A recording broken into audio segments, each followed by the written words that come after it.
मेरे सामाजिक परिवार के सभी सदस्यों को राम राम। देखिए, भारत तेजी से बढ़ रहा है, ये ठीक है। भारत अलग अलग क्षेत्रों में आत्मनिर्भर हो रहा है, अपनी मजबूती बढ़ा रहा है, ये भी ठीक है। लेकिन उसके साथ यह भी एक बात हमें जानना पड़ेगा, समझना पड़ेगा कि उसके खिलाफ साजिशें भी बढ़ रही हैं और थोड़ी मोड़ी नहीं बढ़ रही हैं। वो ठीक ठाक सा एक प्रयास चल रहा है और जाहिर है चाइना तो खुले तौर पर हमारा दुश्मन है ही है। हालांकि आजकल वो अच्छे रिश्तों की बात करता है, कोशिश ये करता है कि लगे कि नहीं, चाइना भी अपनी तरफ से रिश्ते सुधारना चाहता है। पाकिस्तान तो खैर मतलब कुछ कहने की आवश्यकता ही नहीं है, पाकिस्तान को जो करना है कर ही रहा है। बांग्लादेश से भी जब से सत्ता परिवर्तन हुआ हालात अच्छे नहीं थे, लेकिन जब से ये डेमोक्रेटिकली इलेक्टेड प्रेसिडेंट आए हैं तारिक रहमान, जो खालिदा जिया के बेटे हैं, तो फिर लग रहा है कुछ चीज़ें ठीक होंगी। नेपाल में भी अच्छा दिख रहा है जब चुन के आए पालेन शाह, श्रीलंका में भी अच्छा दिख रहा है। लेकिन इस सब के बीच में हजारों मील दूर बैठा अमेरिका, वो भी भारत को कट टू साइज रखना चाहता है। यानी भारत इतना बड़ा नहीं हो पाया, तो अलग अलग तरह की साजिशें करता है, अलग अलग तरह से भारत को कमजोर करने की कोशिश करता है। अभी 7 लोग पकड़े गए हैं, इसमें एक अमेरिकी नागरिक है और 6 यूक्रेनियन नागरिक है, वही रशिया यूक्रेन के युद्ध वाला यूक्रेनियन। ये पकड़े कहां गए हैं? पूर्वोत्तर में इलीगल एक्टिविटीज कर रहे थे। और ये जो पूरा समूह है, ये मिजोरम के जो प्रतिबंधित क्षेत्र हैं, रिस्ट्रिक्टेड एरियाज हैं, वहां पहुंच गए थे, घुस गए थे। इनके पास न तो परमिट था न कोई ऐसी चीज थी, और वहां से म्यांमार बॉर्डर के जरिए। अब अभी जो सामने आ रहा है कि आतंकवादी जो गतिविधि है उससे वो जुड़े हो सकते हैं।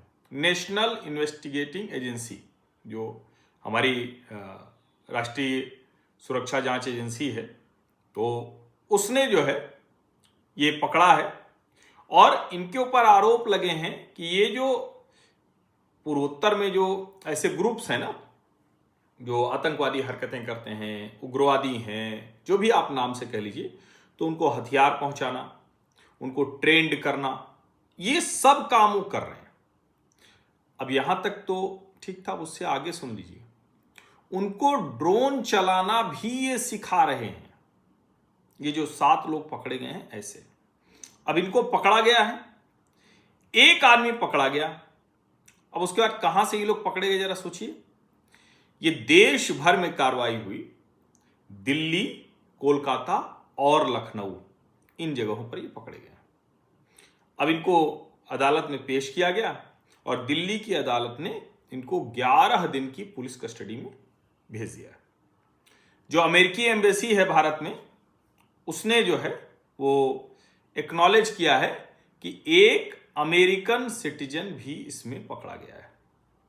अब ये चार्जेस जो उनके ऊपर लगे हैं, unlawful activities prevention act, UAPA, Bharat में आतंकवादी हमले करने की ये साजिश रच रहे थे। मिजोरम के रिस्ट्रिक्टेड एरिया में बिना किसी परमिट के गए, ये म्यांमार जा रहे थे और जो एंटी इंडिया इंसर्जेंट ग्रुप्स हैं उनको ट्रेन कर रहे थे, सप्लाई वेपन्स इंक्लूडिंग ड्रोन्स, ये सब ये कर रहे थे। दिल्ली, कोलकाता, लखनऊ से पकड़े गए। 11 दिन की इनको ये हिरासत हुई है।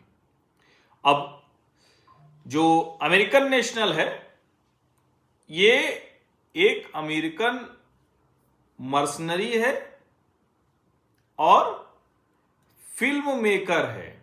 अब जरा सोचिए आप, फिल्म मेकर के आवरण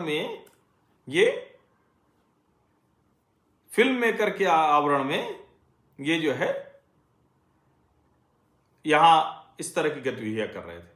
अब जाहिर है NIA कर रही है, तो आगे भी बहुत कुछ इसमें देखेगी कि वो क्या कुछ हो सकता है। लेकिन ये बहुत गंभीर मसला है और इसीलिए मैं कह रहा हूं कि हम जिस तेजी से बढ़ रहे हैं, उसी तेजी से हमारे खिलाफ गतिविधियां भी बढ़ रही हैं। अब ये जो लोग हैं, ये इनका जरा नाम देख लेते हैं। US नेशनल है मैथ्यू एरॉन वॉन डाइक, ये कोलकाता एयरपोर्ट पर पकड़ा गया। 3 यूक्रेनियन पकड़े गए, स्टेफन क्यू मारियन, होनचारुक मैक्सिम और कम्युनिस्की विक्टर, ये दिल्ली एयरपोर्ट पर पकड़े गए। अब जरा सोचिए इन लोगों की क्या रणनीति रही होगी। 3 जो और यूक्रेनियन पकड़े गए लखनऊ में, पेट्रो हरबा, तारस स्लिवियाक और इवान सुकमानोवस्की, तो ये 7 लोग पकड़े गए हैं।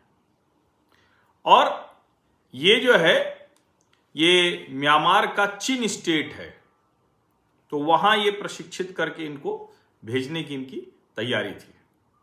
ये सारे के सारे अब जाहिर है एनआईए ने अदालत के सामने मामला किया है, तो ये पकड़े गए हैं तो जेल भेजे गए हैं।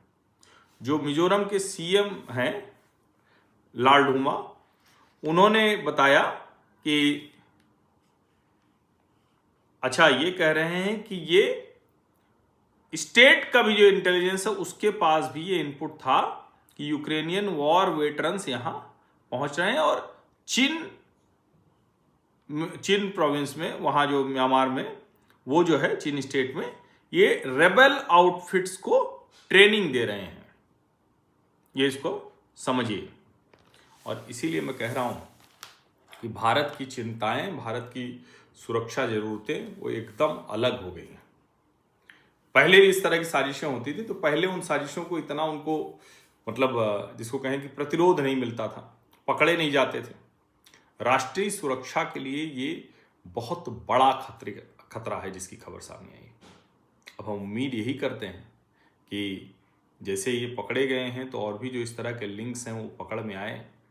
और देखिए, मैं फिर कह रहा हूँ कि चाइना तो मान लीजिए कोशिश करता ही रहता है, वो तो सब करता रहता है। अमेरिका जो इतनी दूर है, अगर अमेरिकन नेशनल भी पकड़ा जा रहा है, यूक्रेनियन नेशनल्स पकड़े जा रहे हैं जो खुद युद्ध में है, तो आप जरा सोचिए किस किस तरह की साजिशें और कहाँ कहाँ से रची जा रही है। इसीलिए कई बार मैं कहता हूँ कि बाकी सब अपनी जगह है, लेकिन विदेश नीति के मामले में एक नीति, जो देश की नीति वही विदेश नीति, और देश की नीति तय करने के लिए सरकार, जनता चुनती है। विपक्ष निश्चित तौर पर उसके मन में जो सवाल हैं वो सवाल खड़े कर सकता है, लोकतंत्र में बहुत आवश्यक है। लेकिन गाजा, ईरान या कहीं के लिए भी विदेश नीति को दबाव बनाकर पलटने की कोशिश ये तो नहीं चलना चाहिए। ये राष्ट्रीय सुरक्षा का खतरा है।